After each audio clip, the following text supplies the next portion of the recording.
Hello and welcome to the Crookle High School planning presentation for students in Year 10 going into Year 11 in 2021. This afternoon or today we're looking at some of the aspects of Year 11 and 12. We're going to explain some of the important terminology that comes with Year 11 and 12 or Stage 6, explain the awards of the HSC and the ROSA, the various pathway options, and of course what the ATAR is and how it works. Some of the key terminology that's associated with this is the Record of School Achievement, the ROSA, the ATAR being the Australian Tertiary Admission Rank, NESA being the New South Wales Education Standards Authority, used to be known as the Board of Studies, the HSC or the High School Certificate. During Year 11 and 12, students can undertake a number of different courses. There are board-developed courses, content-endorsed courses, courses that are to do with vocational education and training that are done at school, or VET, and courses to do with vocational education that might be carried out at another provider like TAFE, known as TVET. Let's have a look first at what the ROSA is. The ROSA is a record of school achievement that can record a student's academic results from the successful completion of Year 10 all the way up to the HSC. Students can receive those grades for courses they complete at each of the stages of their schooling, at the end of Year 10, the successful completion of Year 11, or into the end of Year 12 for the HSC. If a student leaves before they get to Year 12, they can have a ROSA made up for the time that they successfully completed. For example, in that case, it'll be the end of Year 11.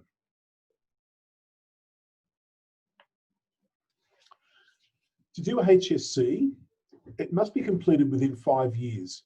Of course, for most students, it's done within 2, but some might need to go down a part-time pathway, and that means from the date they start, they have 5 years to complete it. Most students, of course, start at the beginning of Year 11 and conclude the HSC at the end of Year 12 in a 2-year time block.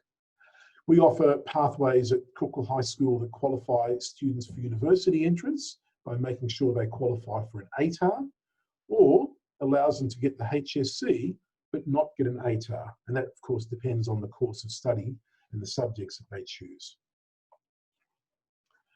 For the HSC, the award of the HSC and not the ATAR, in the preliminary course, which runs in the first 3 terms of 2021, students must study 12 units plus sport in that time frame and successfully complete it.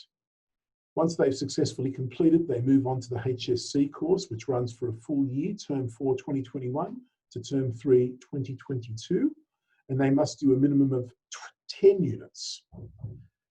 As I mentioned, they have to have successfully completed the preliminary course before they're able to move on to the HSC. The types of courses that we have on offer are known as board-developed courses. These ones count towards, have a HSC exam, they count towards the HSC. They may count towards the ATAR, and they can include some VET and TVET courses, and also include some life skills courses for students with particular needs. Content-endorsed courses, they have no HSC exam. They can count towards the HSC, but only a certain number of them can be done. And they cannot contribute to the ATAR. So if you want to go to a university after school and you're looking at your HSC and your ATAR getting you in there, content-endorsed courses will not count towards the ATAR. You can still do them as long as you have enough board-developed courses to get the ATAR. And some of the content-endorsed courses also include some TVET courses. Our vocational education and training courses are courses that offer a dual accreditation. They give you not just the HSC, but also an accreditation as part of the Australian Qualifications Framework, or the AQF.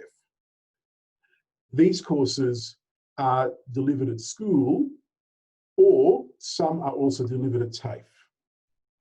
They're competency-based and require 70 hours of work placement over a 2-year course.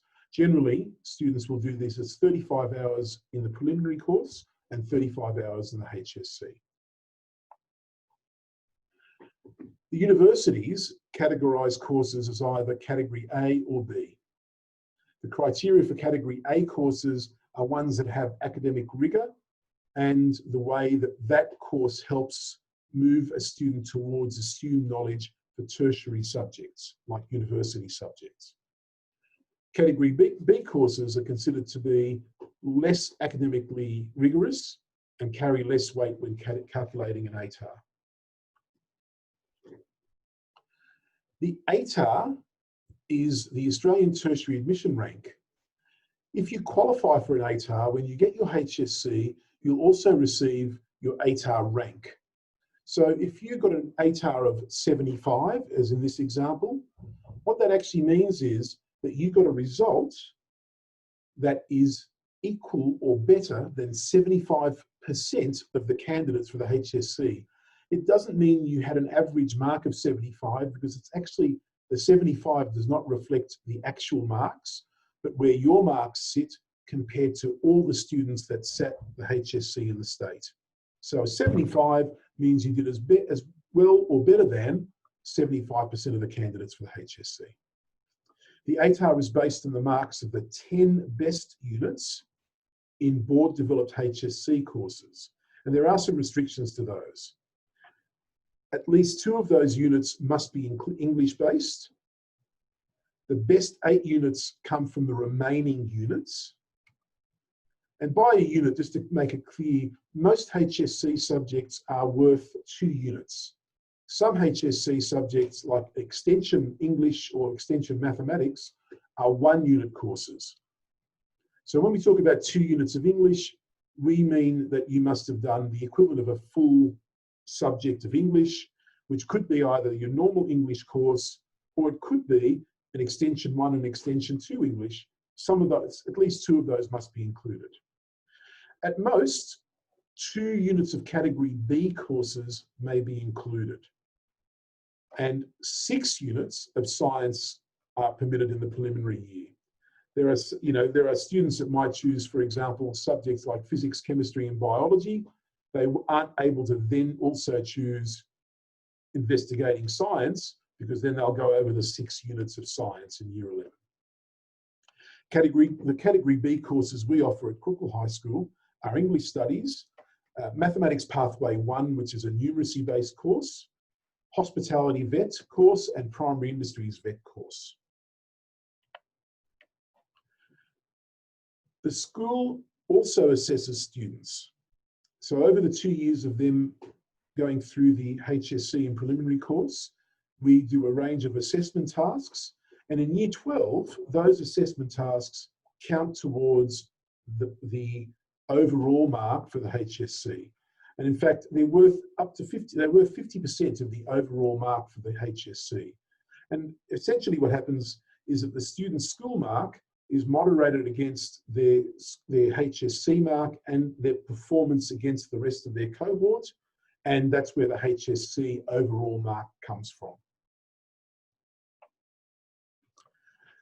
In Year 11 and 12, the expectations we have for our students at Crookall High School is good attendance, diligence and sustained effort, active class participation, completion of classwork, homework, and their scheduled assessment tasks.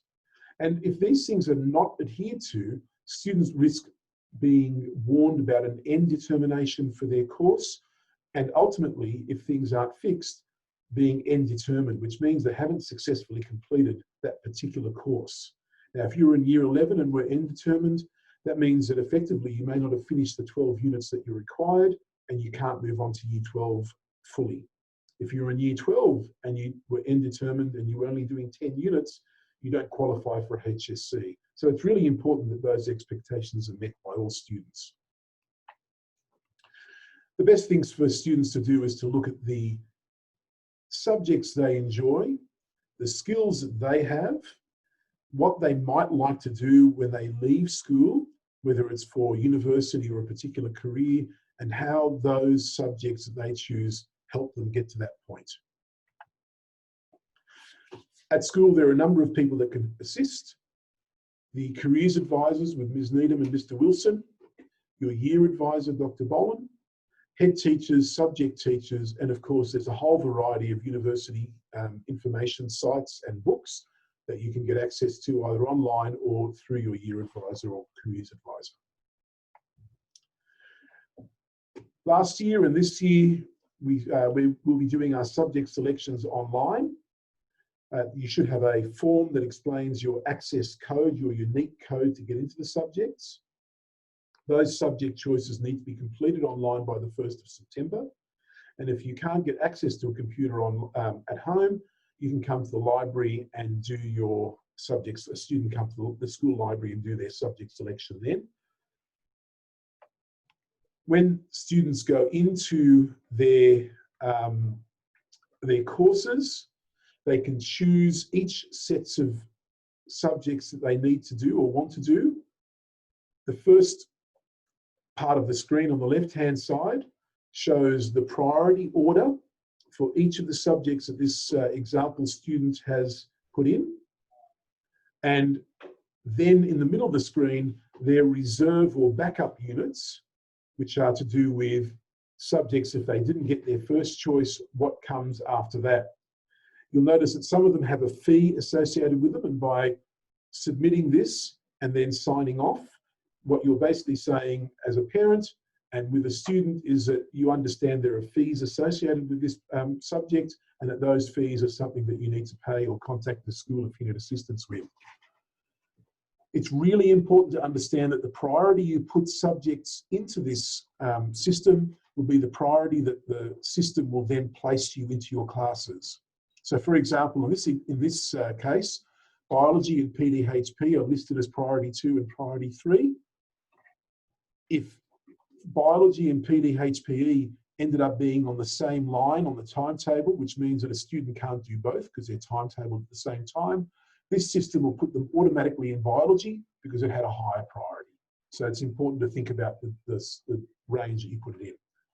On the far right-hand side are the rules that I mentioned earlier, some of the rules that you have to have about having to have an English subject, the number of science units, and so on.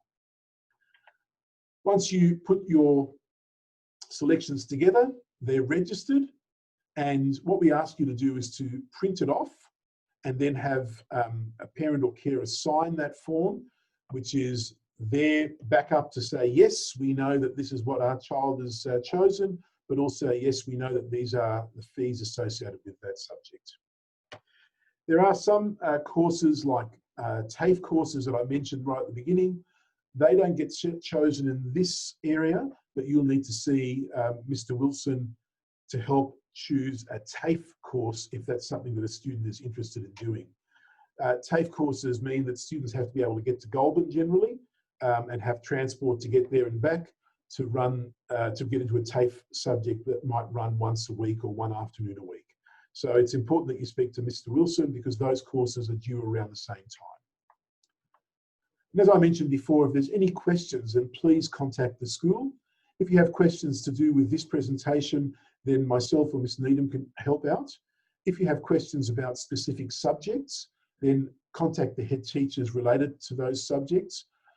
If you have questions regarding career options and pathways, or as I said, TAFE type courses, then please make sure you contact Mr. Wilson or Dr. Boland, your child's year advisor. I hope this has given you the information you need. Don't forget that they're due on the 1st of September, so please make sure you watch the video, go back and check any bits of it that you might need to revisit, and ring the school with any questions. Thank you.